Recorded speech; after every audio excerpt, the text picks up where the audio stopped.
Hi hello friends, അപ്പോൾ നമ്മളിന്ന് വന്നിരിക്കുന്നത് ഗ്രീൻ പീസ് വടയും ഒരു പുഡിംഗ് ആയിട്ടാണ് കേട്ടോ വന്നിരിക്കുന്നത്. അപ്പോൾ വീഡിയോ എല്ലാവരും ഫസ്റ്റ് മുതൽ ലാസ്റ്റ് വരെ കാണണം കേട്ടോ. ഇടയിൽ വെച്ച് നിങ്ങൾ നിർത്തിപ്പോയി കഴിഞ്ഞാൽ ഇവിടെ എന്താ നടക്കുന്നതൊന്നും അറിയാൻ കഴിയില്ല കേട്ടോ. അതുകൊണ്ടാണ്. അപ്പോൾ നമ്മൾ ഗ്രീൻ പീസ് എന്ത് ചെയ്യണം, തലേദിവസം തന്നെ വെള്ളത്തിലിട്ട് വെക്കണം കേട്ടോ. എന്നിട്ട് നന്നായിട്ട് അതിന് നന്നായിട്ടൊന്ന് അടിച്ച് എടുക്കണം കേട്ടോ. അതിൽ ഗ്രീൻ പീസ് ഒന്നും അങ്ങനെ ഒരു ഗ്രീൻ പീസ് മുഴുവനായിട്ട് ഉണ്ടാവാൻ പാടില്ല. ആ ഒരു രൂപത്തിൽ നന്നായിട്ട് അടിച്ചെടുക്കുക. ഇതിലേക്ക് വേണ്ടത് വെളുത്തുള്ളി, പച്ചമുളക്, കറിവേപ്പിലയാണ് കേട്ടോ വേണ്ടത്. അതും ഇതെല്ലാം അടിച്ച് ഗ്രീൻ പീസൊക്കെ അടിച്ച് കഴിഞ്ഞതിന് ശേഷം ലാസ്റ്റ് നമ്മൾ കുറച്ച് ഗ്രീൻ പീസും അതിൽ ഈ വെളുത്തുള്ളിയും പച്ചമുളകൊക്കെ ഇട്ടിട്ട് ഒന്ന് അടിച്ചിട്ട് നന്നായി കൈ വെച്ച് മിക്സ് ചെയ്ത് ഉപ്പും കൂടെ ചേർത്തിട്ട് നന്നായിട്ട് കൈ വെച്ച് മിക്സ് ചെയ്യണം കേട്ടോ. നന്നായിട്ട് ആക്കണം കേട്ടോ. എന്നാലേ നമുക്ക് ആ വെളുത്തുള്ളിയും പച്ചമുളകൊക്കെ എല്ലാ സൈഡിലും കിട്ടുള്ളൂ. അതിന് ശേഷം ഒരേ വലുപ്പത്തിലുള്ള കുറേ ബോൾസ് പോലെ നമ്മൾ ഉണ്ടാക്കണം കേട്ടോ. എന്നിട്ട് നന്നായിട്ട് ഒരു മെലിഞ്ഞ ടൈപ്പിൽ നമ്മൾ പരിപ്പ് വടയൊക്കെ ഉണ്ടാകുന്ന പോലെ നല്ല മെലിഞ്ഞ ടൈപ്പിൽ നല്ല അമർത്തിയിട്ട് സൈഡൊക്കെ നല്ല മെലിഞ്ഞ ഇതിൽ ചെയ്യണം കേട്ടോ. കട്ടിയായിട്ട് ഉണ്ടാവാൻ പാടില്ല കേട്ടോ. കട്ടിയായിട്ട് ഇതേപോലെ കേട്ടോ നല്ല മെലിഞ്ഞിട്ട് മൊത്തത്തിൽ മെലിഞ്ഞിട്ട് വേണം. നടുഭാഗത്തും അങ്ങനെ ഒരു സൈഡിലും അങ്ങനെ കട്ടിയായിട്ടൊന്നും വേണമെന്നില്ല കേട്ടോ. നല്ല മെലിഞ്ഞിട്ടുണ്ടാക്കി കഴിഞ്ഞാലാണ് എല്ലാ സ്ഥലവും വേകുകയും ചെയ്യുക. നന്നായിട്ട് മൊരുന്നുണ്ടാവും കേട്ടോ.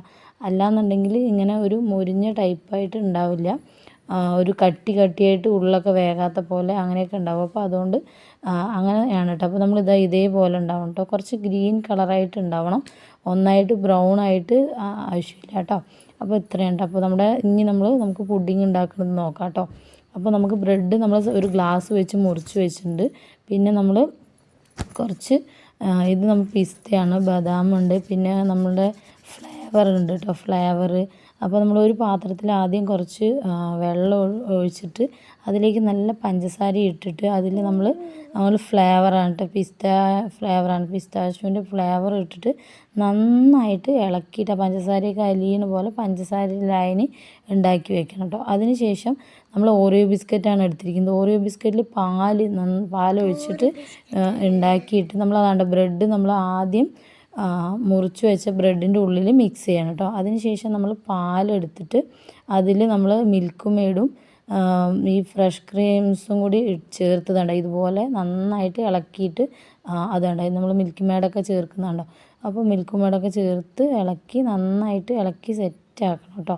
അതിന് ശേഷം നമ്മൾ ഈ പിസ്താഷ്യൂവും ഇതും കൂടെ മിക്സ് ചെയ്ത് വെച്ച അപ്പോൾ പഞ്ചസാര സിറപ്പ് ഉണ്ടാക്കി വെച്ചല്ലോ. അപ്പോൾ നമ്മൾ ആ സിറപ്പിലേക്ക് നമ്മൾ ഈ ബ്രെഡും ഓറിയോ ബിസ്ക്കറ്റിൻ്റെ ഫില്ലിങ് അതിൻ്റെ ഉള്ളിലുണ്ട് കേട്ടോ. അപ്പോൾ ഓറിയോ ബിസ്ക്കറ്റിൻ്റെ ആ ഫില്ലിങ്ങും നമ്മൾ അതിൻ്റെ ഉള്ളിൽ വെച്ചിട്ട് ഇതുപോലെ എല്ലാ സൈഡും നമുക്ക് ഇതുപോലെ ഇപ്പോൾ നോക്കുക നല്ല ഗ്രീൻ കളറായിട്ട് നല്ല ഭംഗിയിൽ. അപ്പോൾ നമ്മൾ ഈ പാലും നമ്മുടെ ഫ്ലേവറും കൂടെ മിക്സ് ചെയ്ത് വെച്ചിട്ടുണ്ടല്ലോ, ആ മിക്സ് ചെയ്ത് വെച്ചതും അതിലേക്ക് ഒഴിക്കണം കേട്ടോ. അതിലേക്ക് ഒഴിച്ചിട്ട് പിന്നെ നമ്മൾ കുറച്ച് നമ്മുടെ ഓറിയോ ബിസ്ക്കറ്റിൻ്റെ പൊടിയും നട്ട്സൊക്കെ നമ്മൾ ബദാമും പിസ്തയും നമുക്ക് എന്തൊക്കെ നട്ട്സ് ഉണ്ട് എന്ത് വേണമെങ്കിലും ഇടാം കേട്ടോ. അതൊക്കെ നമ്മൾ നന്നായിട്ട് വെച്ച് നമ്മളെ ടീച്ചറാണ് ഒരു സെറ്റ് ചെയ്യണ പോലെ നല്ല വൃത്തിയായിട്ട് സെറ്റ് ചെയ്ത് അതിലേക്ക് നമ്മൾ കുറച്ച് ഫ്ലേവർ കേട്ടോ, നല്ല ഒരു ഡിസൈനിന് വേണ്ടിയിട്ടാണ് നമ്മൾ കുറച്ച് ഒരു ഫ്ലേവർ നമ്മൾ അതിലേക്ക് ചേർക്കണം കേട്ടോ. അപ്പോൾ അതിൽ ചേർത്ത് കഴിഞ്ഞാൽ നല്ല ഭംഗിയായിട്ടുള്ള നമ്മുടെ ഇത് കേട്ടോ. അപ്പോൾ ഇതൊക്കെ ഞങ്ങൾ എല്ലാവരും ഉണ്ടാക്കി നോക്കുകയാണ് കേട്ടോ. അപ്പോൾ നമ്മുടെ ടീച്ചർ ഉണ്ടാക്കിയ ഇതാണ് കേട്ടോ. നല്ല അടിപൊളി ടേസ്റ്റി പുഡിംഗ് ആയിരുന്നു, ഒന്നും പറയാനില്ല. നല്ല രസം ഉണ്ടായിരുന്നു കേട്ടോ. അപ്പോൾ എല്ലാവരും ഇതേപോലെ ചെയ്ത് നോക്കണം കേട്ടോ. അപ്പോൾ ഞങ്ങൾക്ക് എല്ലാവർക്കും കൂടി ഉള്ളത് നമ്മളിതുപോലെ വലിയൊരു പാത്രത്തിൽ ഞങ്ങൾ സെറ്റ് ചെയ്യാൻ കേട്ടോ ചെയ്തത്. കഴിച്ചപ്പോൾ നമുക്ക് തണുപ്പിക്കാനൊന്നും സമയം ഉണ്ടായില്ല, എന്നാലും കഴിച്ചപ്പോൾ നല്ല ടേസ്റ്റ് ഉണ്ടായിരുന്നു. അപ്പോൾ എല്ലാവരും ഇത് ട്രൈ ചെയ്യുക. നമ്മുടെ വീഡിയോ കാണാത്തവരൊക്കെ വീഡിയോ കാണാം. എല്ലാവരും നമ്മളെ സപ്പോർട്ട് ചെയ്യാത്ത ആളുകളൊക്കെ ഉണ്ടെങ്കിൽ സപ്പോർട്ട് ചെയ്യണം കേട്ടോ. അപ്പോൾ ഇന്നത്തേക്ക് ഓക്കെ, ബൈ, സീ യു.